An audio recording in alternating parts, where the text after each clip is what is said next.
আমরা পেয়েছি সাবেক বাংলাদেশের প্রধানমন্ত্রী শেখ হাসিনা। আপনাকে স্বাগত জানাই, আপনি আমাদেরকে সময় দিয়েছেন, এসেছেন আমাদের কাছে। আজকে খুব হাসি পায় যখন শুনি বিএনপির কোন এক নেতা বলছেন যে বিএনপির আমলে নাকি দুর্নীতি হয়ই নাই, যদি দুর্নীতি না হয়ে থাকবে তো যিনি কথাটা বললেন তারেক জিয়া, তাকে আবার জিজ্ঞেস করে জিয়াউর রহমান মরার সময় বললো জিয়া কিচ্ছু রেখে যেতে পারে নাই, একটা ভাঙা সুটকেস, ছেঁড়া গেঞ্জি, জিয়াউর রহমানের পুরনো প্যান্ট কেটে তারেক আর কোকরে প্যান্ট বানিয়ে পড়াতো খালেদা জিয়া, মাসে একটু রেশনের টাকা পেত, ছোট বাচ্চারা নাকি কিছু খেত না, কিচ্ছু ছিল না। আপনারা পুরোনো ভিডিওগুলি শোনেন, এদের ইন্টারভিউগুলো পাবেন, ইউটিউবে আছে, গুগলে আছে, এগুলি পাওয়া যাবে। তাহলে তারপরে এত শান শকত, এত অর্থ সম্পদ কোথা থেকে আসলো, কোথা থেকে পেলো তারা? হাজার হাজার কোটি টাকার মালিক হয়ে গেল রাতারাতি। এগুলো আসে কোত্থেকে? বাংলাদেশ একটা অদ্ভুত দেশ। দুর্নীতি শুধু না, মানি লন্ডারিং এর টাকা, খালেদা জিয়ার পরিবারের মানি লন্ডারিং টাকা, কোকো তারেকের, এটা কিন্তু আমরা ফেরত এনেছিলাম। নাইকো কেস, গ্যাটকো কেসে খালেদা জিয়ার বিরুদ্ধে এফবিআই তৈরি, সাক্ষী দেবে। তারেকের বিরুদ্ধে কিন্তু এফবিআই তার দুর্নীতির সাক্ষী দিয়ে গেছে, সেই সাক্ষীতেই সে সাজাপ্রাপ্ত আসামি। তো তাদের মুখে শুনতে হয় তাদের আমলে কোনো দুর্নীতি হয়নি। আর এখন দেখি সন্ত্রাস, 500 জায়গায় একই দিনে বোমা হামলা, গ্রেনেড হামলা করে আমাকে হত্যার চেষ্টা। আওয়ামী লীগের বিভিন্ন নেতা, সঞ্জিত সেনগুপ্ত, শেখ হেলাল, আমাদের সিলেটের মেয়র থন কামরান থেকে শুরু করে একের পর এক হত্যা।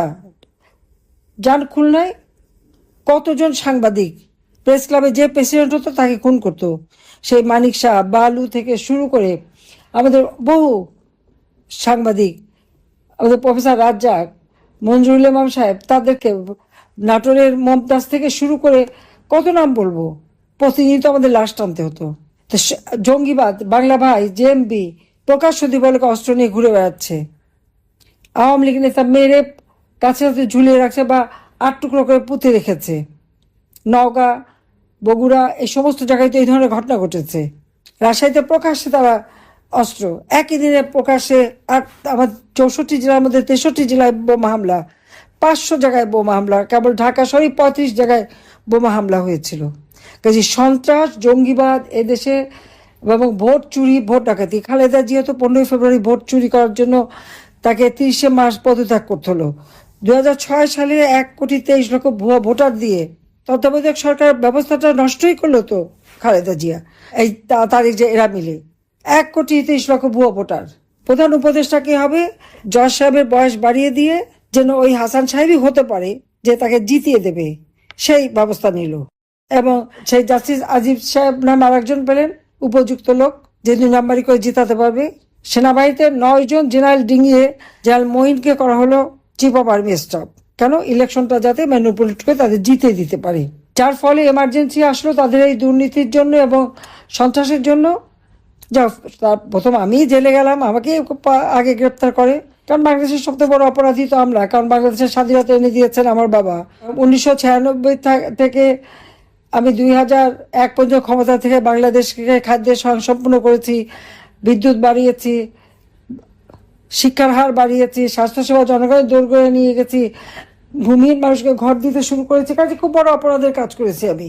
সে কেয়ারটেকার সরকার এসে আমাকে প্রথম অ্যারেস্ট, আমার বিরুদ্ধে খালেদা জিয়া 12টা মামলা দিয়েছিল, আর তারা সেই সাথে আরো কতগুলি মামলা দিল। যা হোক, আমি সেটা বলতে চাই না যে যারা অপকর্ম করে যে এখন তারা বড় লম্বা লম্বা কথা বলে। আর আজকে ডক্টর মোহাম্মদ ইউনূস ক্ষমতায়, অনেকে ভেবেছিলেন ডক্টর মোহাম্মদ ইউনূস আসলে দেশের শান্তি, দেশের মানুষের উন্নতি, একেবারে মানুষ যেন সুখের স্বপ্ন দেখতে শুরু করেছিল। কোথায় গেল সেই সুখ? যে মানুষটা এক আইন অমান্য করে একটা ব্যাংকের এমডি পদে থেকে যায় 10 বছর উপরে, যে লোকটা একটা এমডি পদের লোভ ছাড়তে পারে না, তাকে কিভাবে এত বড় করে দেখে নিয়ে আসলো। আজকে সে তো বললো মেটিকুলাস ডিজাইনের মাধ্যমে আমাকে ক্ষমতা থেকে হটিয়ে সে ক্ষমতা দখল করেছে। আর ক্ষমতা দখল করে এখন কি করছে? এখন তো দুর্নীতি আর সিস্টেম লাগে না, সর্ব জায়গায় দুর্নীতি। আর টাকা ছাড়া, চাঁদা ছাড়া কেউ কোনো কাজ করতে পারবে না। এখন ভিক্ষুকের ভিক্ষার টাকাও ছিনতাই হয়, দিনমজুরের টাকাও ছিনতাই হয়। এ হলো বাংলাদেশের বর্তমান অবস্থা। এই অবস্থার মধ্যে দিয়েই দেশ চলছে। আজকে আওয়ামী লীগকে ব্যান করে দিচ্ছে, আওয়ামী লীগের কার্যক্রম বন্ধ, আর ছাত্রলীগ বা সব বন্ধ, স্বাধীনতা বিরোধী, জঙ্গি, সন্ত্রাসী সব একসাথ। তার মানে কি, আজকে যখন হলি আর্টিজানের জঙ্গিদের ছেড়ে দেওয়া হয়, আজকে যখন 21 আগস্ট গ্রেনেড হামলার যারা মানে সাজাপ্রাপ্ত আসামি তাদের ছাড়ে, বিডিআর অভ্যুত্থানে যারা আসামি তাদের ছেড়ে দেয়, তাতে একথা কি সকলের মনে হয় না যে সমস্ত ঘটনার পিছনে ডক্টর মোহাম্মদ ইউনূসেরও হাত ছিল? যেহেতু সে এদের দিয়ে কাজ করিয়েছে বলেই আজকে তাদেরকে ছেড়ে দিয়ে নতুনভাবে আবার তদন্ত, নতুনভাবে আমাদের উপরে দোষারোপ করা। তখন তো সকলেই বলছে ডাল ভাত কর্মসূচি, তারপরে অনিয়মের জন্য এই বিডিআর অভ্যুত্থান। আমরা তো এটা সামাল দিয়েছি। 56 জনের মধ্যে 46 জন তো আওয়ামী লীগ ঘরানার, কিন্তু সব কিছুতে দোষ হলো আওয়ামী লীগের। নিজেদের দোষ তারা দেখে না। আজকে সারা বিশ্বব্যাপী বাংলাদেশের ভাবমূর্তি কোথায়? যে বাংলাদেশকে আমি কত উচ্চ আসনে নিয়ে গিয়েছিলাম, আজকে আর তা নাই। একটার পর একটা দরজা বন্ধ। বিদেশে কাজের সুযোগ কমে গেছে, দেশে কাজের সুযোগ কমে গেছে। বৈষম্যহীন সমাজের কথা বলে এখন সব জায়গায় তো বৈষম্য, সব জায়গায় জামাত শিবির তারা দখল করে বসে আছে। সব শিক্ষা প্রতিষ্ঠান থেকে শুরু করে যত প্রতিষ্ঠান আছে। আর বিএনপি আছে লুটপাট। আমাদের আমাদের সকলের সম্পত্তি তো লুটপাট করে নিয়ে গেছে। গণভবনে আমাদের যা ছিল বা যেখানে যা ছিল সবই তো লুট। এই লুটেরা যারা পরের সম্পদ লুট করে নিয়ে যায়, পরের বাড়ি ভাঙে, তাদের কাছ থেকে মানুষ ভালো কিছু আশা করবে কিভাবে? তার কাছে আশা করার কিছু নেই। কারণ এরা আসছে গুন্ডামি করতে, ভাঙচুর করতে, লুটপাট করতে, আগুন দিয়ে পোড়াতে। এবং তারা নিজেরা স্বীকার করেছে। আবু সাইদের হত্যা মামলা সাক্ষী দেয়। আজকে যারা সাক্ষী দিতে গেছে এরা একসময় ছাত্রলীগ করেনি?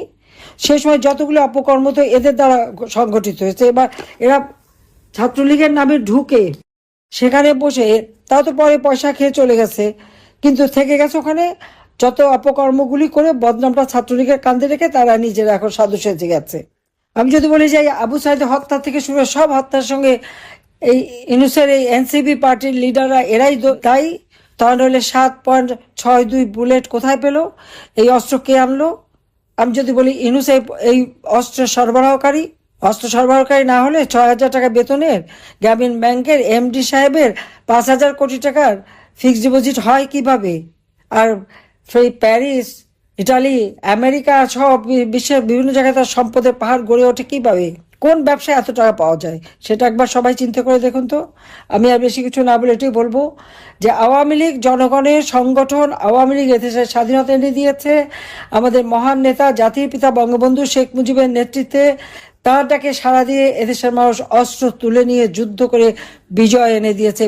ডিসেম্বর মাস আমাদের বিজয়ের মাস। আমি, রেহানা, আমাদের 5টা ছেলে মেয়ে তাদের উপরও পড়েছে। তারা তো কখনো কিছু চাইতে আসেনি, কখনো কিচ্ছু করেনি। তো নিজেরা লেখাপড়া করেছে, নিজেরা নিজের কামাই করে খাচ্ছে, চাকরি করে কোনো মতে খাচ্ছে, তাদেরকেও সে ছাড়ছে না।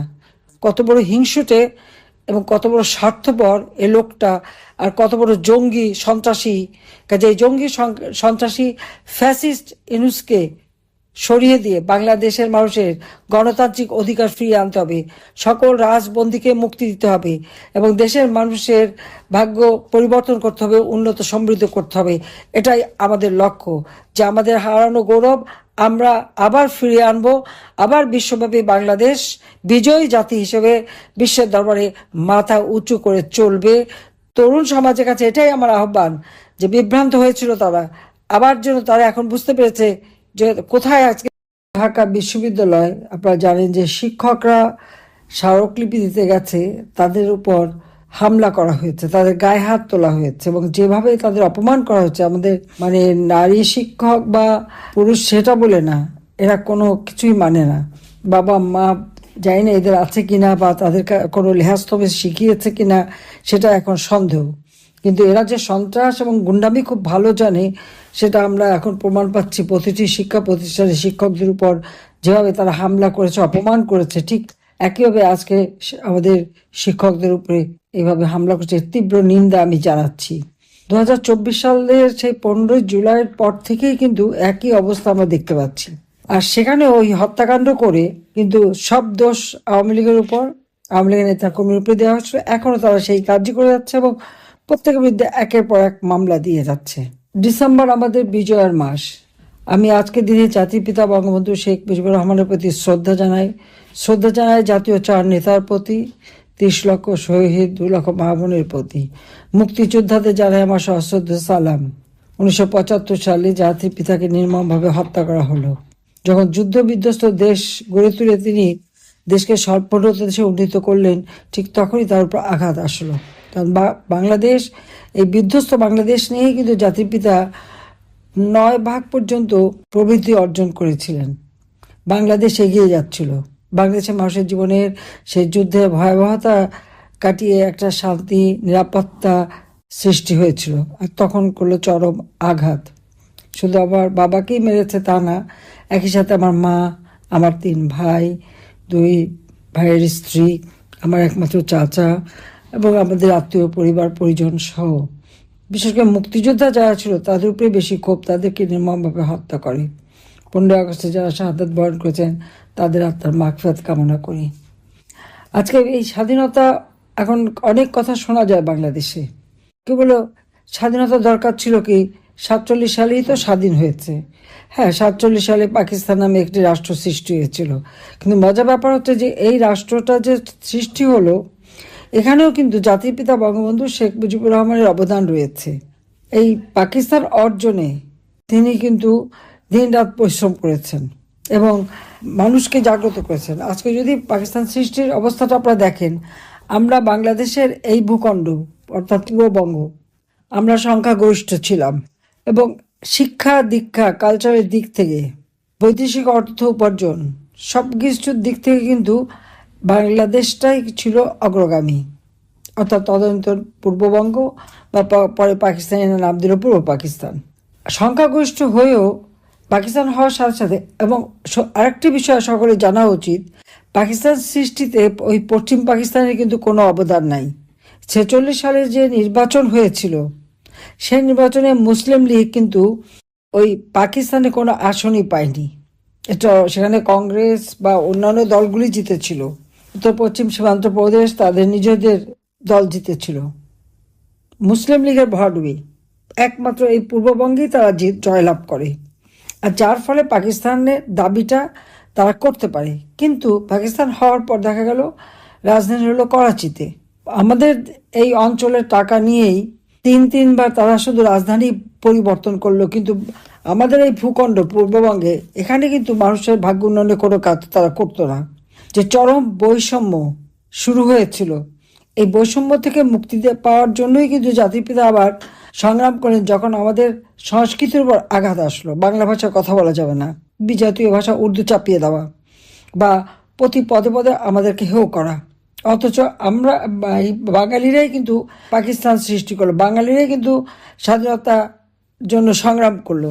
আর সেই স্বাধীনতা আমরা অর্জন করেছি 71 সালে জাতির পিতার নেতৃত্বে। এখন যারা সেই পাকিস্তান প্রীতিটা তাদের থেকে যায়, তাদের একটা কথা আমি জানাতে চাই যে হ্যাঁ, পাকিস্তান সৃষ্টি হয়েছিল, সেখানেও যেমন জাতির পিতা বঙ্গবন্ধু শেখ মুজিবুর রহমানের ভূমিকা ছিল, আবার তিনি এই বৈষম্যের বিরুদ্ধে, পরাধীনতার বিরুদ্ধে, শোষণ যন্ত্রণা বিরুদ্ধে, অত্যাচার নির্যাতনের বিরুদ্ধে সোচ্চার হয়েছিলেন।